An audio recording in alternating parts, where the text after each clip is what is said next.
एक गांव में महात्मा बुद्ध रहा करते थे। एक दिन महात्मा बुद्ध अपने एक शिष्य के साथ सुबह की सैर कर रहे थे। अचानक ही एक भिखारी उनके निकट आया और उन्हें बुरा भला कहने लगा। उसने बुद्ध के लिए बहुत सारे गलत शब्द कहे, लेकिन महात्मा बुद्ध फिर भी मुस्कुराते हुए चलते रहे। उस भिखारी ने देखा कि महात्मा बुद्ध पर कोई असर नहीं हुआ तो वह भिखारी और भी क्रोधित हो गया और उनके पूर्वजों तक को गालियां देने लगा।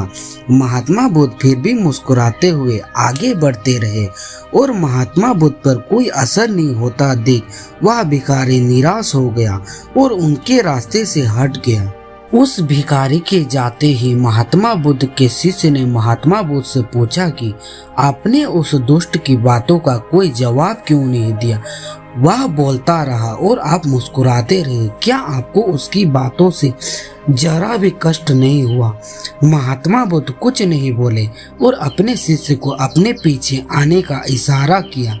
कुछ देर चलने के बाद वो दोनों महात्मा बुद्ध के कक्ष तक पहुंच गए। उससे महात्मा बुद्ध बोले, तुम यही रुको, मैं अंदर से अभी आया। कुछ देर बाद महात्मा बुद्ध अपने कमरे से निकले तो उनके हाथों में कुछ मैले कपड़े थे। उन्होंने बाहर आकर उस शिष्य से कहा, ये लो, तुम अपने कपड़े उतार कर ये कपड़े धारण कर लो। इस पर उस शिष्य ने देखा कि उन कपड़ों में बड़ी तेज अजीब सी दुर्गंध आ रही थी। इस पर उसने हाथ में लेते ही उन कपड़ों को दूर फेंक दिया। महात्मा बुद्ध बोले, अब समझे, जरा कोई तुमसे बिना मतलब के बुरा भला कहता है तो तुम क्रोधित होकर उसके फेंके हुए गलत शब्द धारण करते हो अपने साफ सुथरे कपड़े की जगह। इसलिए जिस तरह तुम अपने साफ सुथरे कपड़ों की जगह ये मैले कपड़े धारण नहीं कर सकते, उसी तरह मैं भी उस आदमी के फेंके हुए गलत शब्दों को कैसे धारण करता। यही वजह थी कि मुझे उसकी बातों से कोई फर्क नहीं पड़ा।